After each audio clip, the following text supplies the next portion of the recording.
और देखिए, हमने कल ही आपको कहा था, याद करिए, हमने कल ही आपको बताया था कि रामचरितमानस का अपमान बेहद सोचा समझा प्लान।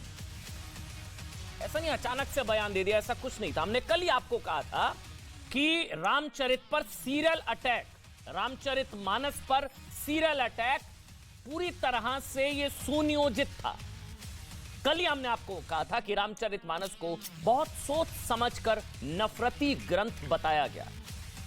हमने कल ही आपको बताया था कि सनातन के अपमान के अलावा भी एक बड़ा गेम प्लान है कि क्यों रामचरितमानस को नफरती या एक वर्ग के खिलाफ नफरती बताया गया। ये ऐसा नहीं है ये गलती से बोल गए, ये सब कुछ पार्टी के लाइन के हिसाब से सरकार का बयान, शिक्षा मंत्री का है तो सरकार का ही बयान हुआ। और अब इस बात की पोल खुद जो हमने कल बताया था आपको, खुद आरजेडी के बड़े नेता और बिहार आरजेडी के प्रदेश अध्यक्ष जगदानंद सिंह ने खोल दी। हैरान हो जाएंगे आप, जगदानंद सिंह ने रामचरितमानस को नफरती बताने वाले पूरे प्लान का खुलासा कर दिया।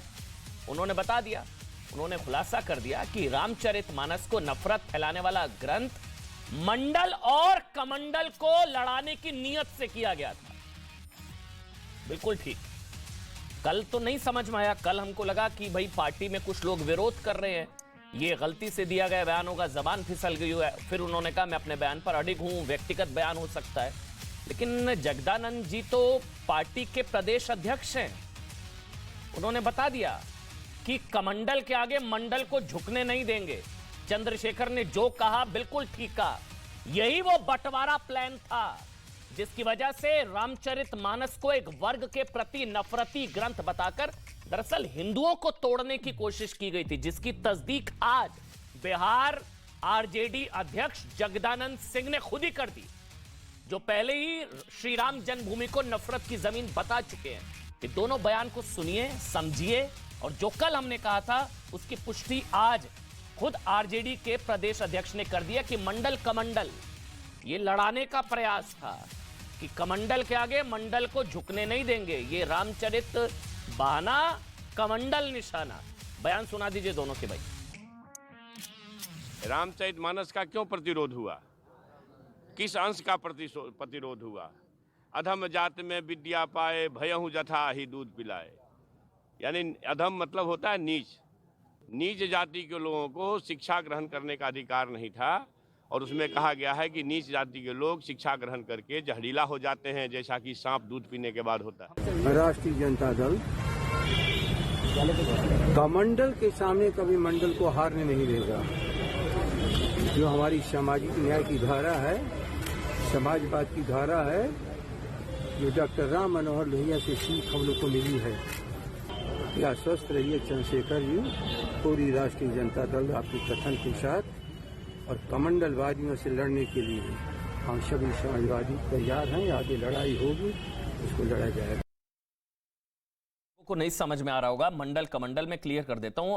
मंडल आयोग जब बना था तो मंडल मतलब जो दलितों और पिछड़ों की बात करें, और कमंडल मतलब जो मंदिर की राजनीति, भगवा हिंदूवादी। तो ये हिंदुओं को तोड़ने की कोशिश है, हिंदुओं के बंटवारे का प्लान है, बांटो राज करो का प्लान है कि हिंदुओं में आपस में फूट डाल दो कि कमंडल के आगे मंडल को झुकने नहीं देंगे। मतलब मंडल अलग है, कमंडल अलग है, हिंदुओं का बंटवारा है। कमंडल मतलब जो हिंदूवादी हैं, हिंदुत्व की बात करते हैं, मंदिर वाले हैं, वो कमंडल, जो कमंडल, और मंडल वाले जो दलितों, शोषितों, पिछड़ों की बात करते हैं। ये दरअसल हिंदुओं के बंटवारे का प्लान था। ये ऐसे ही नहीं दिया गया था बयान की रामचरित नफरती है, नहीं। ये जगदानंद जी के स्वयं जुबान पर लक्ष्मी विराजमान हुई और उन्होंने सच बता दिया, मतलब जो है, और सरस्वती विराजमान हुई और सच उन्होंने बता दिया उनकी जुबान पर। सोचिए, नीतीश सरकार में शिक्षा मंत्री नफरत की आग लगा रहे हैं, आरजेडी के प्रदेश अध्यक्ष नफरत की आग को हवा दे रहे हैं, और आरजेडी के साथ गठबंधन की सरकार चला रही जेडीयू रामचरितमानस के अपमान पर आग बबूला हो रही है। सुन लीजिए, जेडीयू नाराज है कि भाई कैसे दे दिया ऐसा बयान, सुना दीजिए भाई। आरजेडी ने स्पष्ट रूप से कह दिया कि ये उनका निजी मामला है। अब वो माफी मांगे नहीं मांगे, वो उनका निजी मामला है। उनको लगता है कि हाँ ये उचित है तो उनको बयान वापस लेना चाहिए, और अगर उनको लगता है कि नहीं हम स्टैंड लेते हैं, हमने जो कहा है वो बयान पर हम अडिग हैं, तो वो अडिग रहे हैं, बाकी जो लोग जिनका स्टैंड है वो अपनी स्टैंड को कहेंगे। जेडीयू यह मानती है कि उन्होंने ये गलत बयान दिया है। नहीं, हम ये कहते हैं कि किसी भी धार्मिक ग्रंथों के ऊपर किसी को बोलने का अधिकार नहीं है, और बोलने से पहले पूरी तरह से सोच समझ के पढ़ लिख कर बोलना चाहिए। लेकिन शिक्षा मंत्री अपने बयान पर कायम है, उल्टा रामचरितमानस को फर्जी बता रहे हैं। वो 2 जगह एफआईआर हो चुकी है, और कल हमारे शो में आचार्य प्रमोद कृष्णम में बोला था, अगर आचार्य जी शो देख रहे हैं, आज डिबेट में जुड़े नहीं, वो 8 बज चुके हैं। आचार्य जी, आपने वादा किया था 24 घंटे में अगर माफी नहीं मांगी तो मैं एफआईआर कराऊंगा। आचार्य जी, आप डिबेट में नहीं जुड़े हैं, लेकिन मेरा आपसे सवाल है, अगर आप शो देख रहे हैं, आपको एफआईआर करानी थी, आपने बोला था 24 घंटे अगर माफी नहीं हुई 24 घंटे में तो मैं खुद श्री कल्की धाम के पास जाकर खुद एफआईआर कराऊंगा। ये भरोसा और वादा जो है किया था आचार्य प्रमोद कृष्णम ने।